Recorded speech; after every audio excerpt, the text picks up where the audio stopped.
Hey guys, welcome back to another episode of 12-inch Figure Fanatics. Today we got a figure by Facepool Figures. It's the first figure I have by this company, and it's called the World War II U.S. Ranger Captain.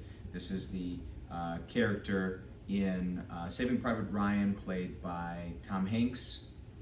Now I do have a custom that I've had for a while, and what we're going to do is open this up and check it out, but we're also going to compare it to the custom that I've had and see which one's better. Maybe there'll be some good parts in one and not the other, and vice versa. Maybe I'll end up hacking the figures like I did with my last video, but let's take a look. All right, so it's a heavy figure. There's got to be a lot going on here. I know that there's a base that comes with this figure that's not your standard plastic base. It's kind of a sculpted battleground, but definitely a heavy box.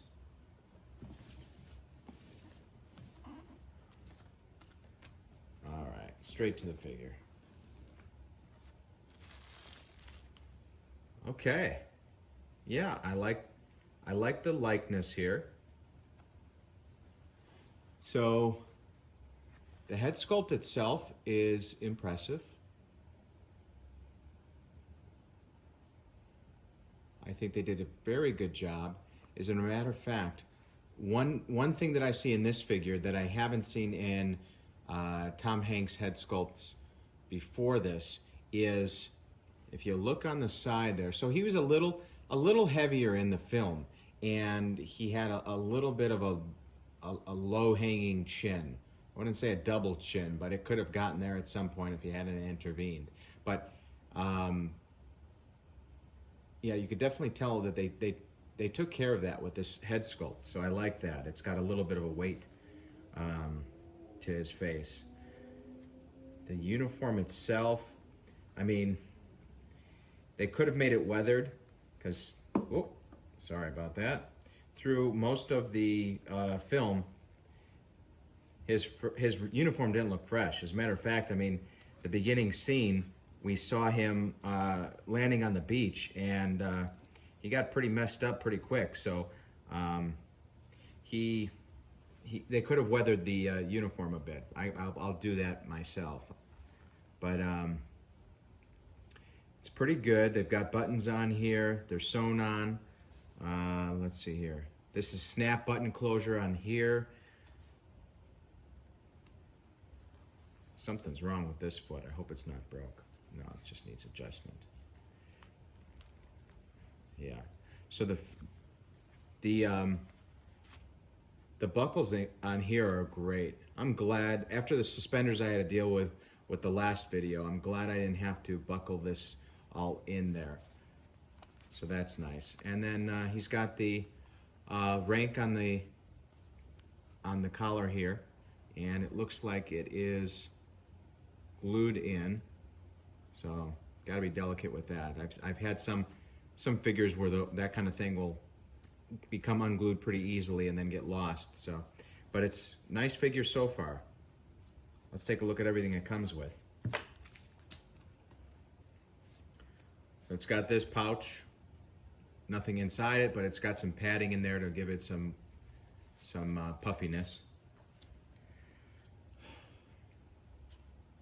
That looks like a shovel.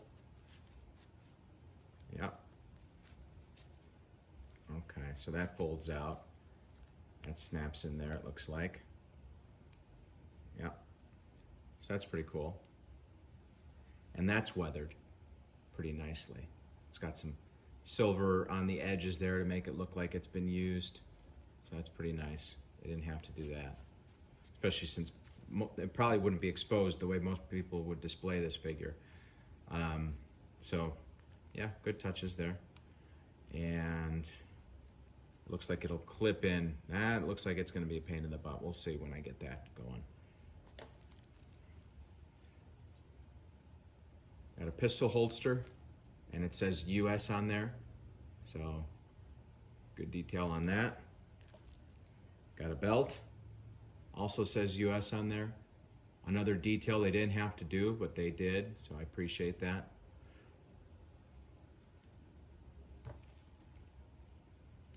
Another pouch, Small pouch. Canteen. Oof, almost lost it. This canteen is made out of metal. It's got a lot of weight to it. So that's interesting. They didn't have to do that. They could have painted it silver. But yeah, that's pretty nice. His helmet emblem is painted on there. And the inside of the helmet has the strapping system in there. So that's nice as well. They didn't have to go through that, but they did.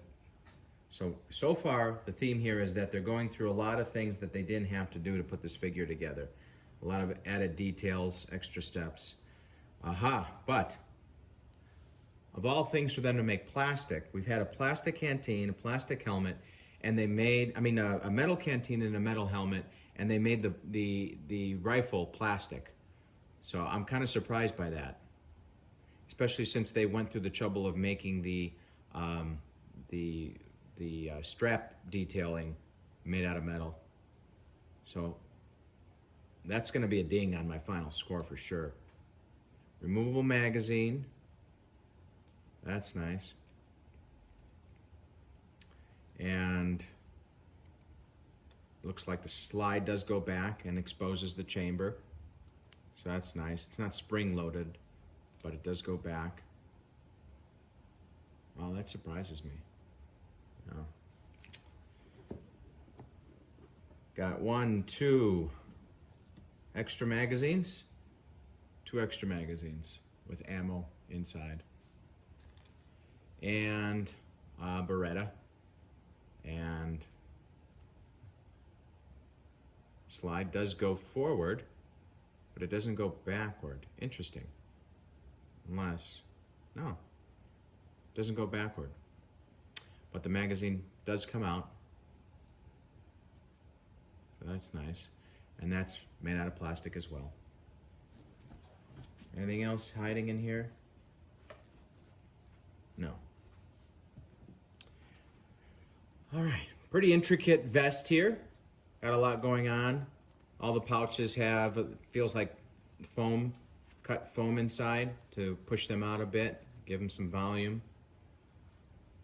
US on the back there, that's nice.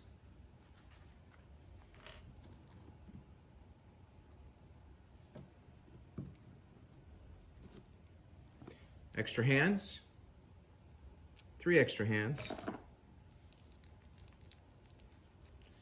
Looks like they have the patch, the Ranger, US Ranger patch separate, and then some extra little metal pins there in case they fall off the uniform, I guess.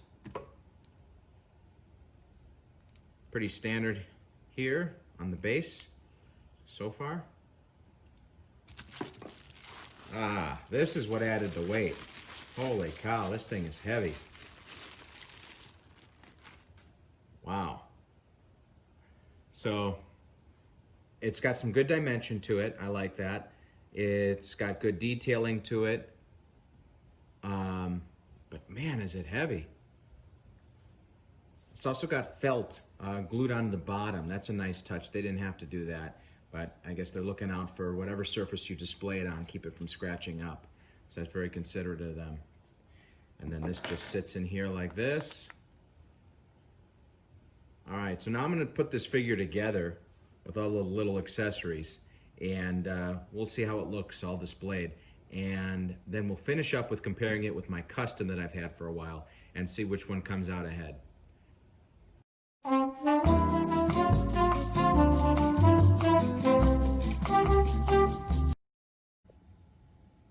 All right, so here it is all set up. And I have to say, it does definitely look nice. The accessories to get onto the utility belt, that wasn't as hard as I thought it was going to be, although still kind of a pain. And put the holster on there as well, and the shovel on the back.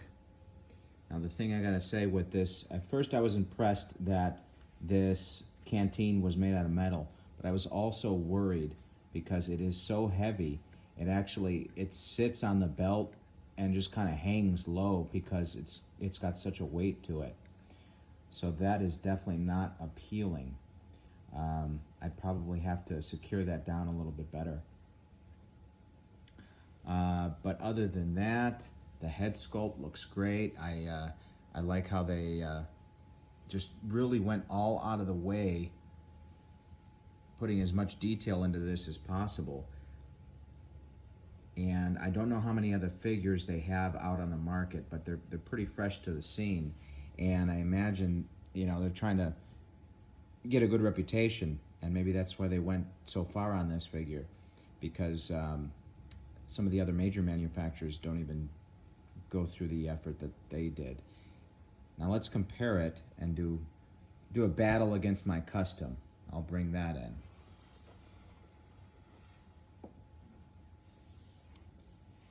So right off the bat, there's a slight difference in height. Even though this base is a little bit shorter, there's still a difference. And also, if you compare the two head sculpts, you could definitely tell that the figure I just bought has better detailing and better painting. And because this is a custom head sculpt, it's really, it's almost cartoonish. It's lacking for sure. I mean, they did their best at trying to kind of give him some dirt on the forehead and 5 o'clock shadow, but it's lacking. Also, the head sculpt is kind of small, so as you can see when I put the helmet on, it makes him look like he's a little kid wearing the thing. The coloring between the two is quite different. I will say that this one is definitely more accurate in the color scheme it used versus this one, where it's almost like it's been sitting in the sun or something, which it hasn't. But even the boots, although they're stitched and not sculpted, which is a nice touch, the coloring is just a little off if you compare the coloring on the two. So that the new figure is definitely more accurate on that. One thing that is lacking on the new figure that is a little bit better in the custom is the quality of the hand sculpt. And I fret to say painting on the hand, because the painting on the hands of the new one has there's no painting at all. It's just a hand sculpt. Whereas this one, it has a little bit of touch up on the hand, and it actually has some, this hand in particular has some ply to it. It bends, but the fingers bend, but it's also sculpted a little bit better. You get a little bit more of the vein coming through there, so that's a little bit nicer. But the biggest difference between these two figures that I'm concerned with right now is the weapons. So this is what I was talking about. So this is the weapon that came with the new figure, and it's all plastic, and it kind of surprised me. It's not in keeping with the quality of the entire figure. Now this is the one that I have in my custom. Oops. The only bad thing about the custom one is that the magazine, because it's so heavy, it falls out. Okay, so both of them do have the slide that go back. This one I like, it has a slide that holds, but the reason it holds, because it doesn't have a spring. Now, this one does have a spring. And not only is the body made out of metal, but the front, the back, and the handle are also, it's made out of wood. So you can actually see the wood grain in there, which is impressive. Now obviously this plastic one, I mean, I guess they did a pretty good job, but it even looks worse in person than it does in the video, but it has just a cheap quality to it. So I will have to say I would probably keep the weapon and the hands from my original figure, and because they use the same pegs, so I'll probably switch those out. And then that's about it. I would probably sell this figure and keep this one, because there's no no contest. No reason for me to keep the old one at all. I'm gonna have to give this figure, I would give it closer to a 10 because everything is just on the mark except for the weapons. That drags it down. So I'm gonna give it a 9.1. I don't want it I don't want one thing to drag down the score too much, although it's a significant item. It really is a nice figure overall. No denying that the head sculpt is awesome. Just beautiful. I mean, the eyes just pop out at you like they're real. Compared to, let's go back to this guy. Oh my God, what a hot mess. Okay, so thanks for tuning in, guys. Still putting together my video on my entire collection. There's just so much to it and so much to touch up that I need to have a little bit more time. But there might be another figure review on the way because I have something from Resident Evil, an Alice figure from the first film that I ordered. But that might come before or after my collection review. Thanks for tuning in.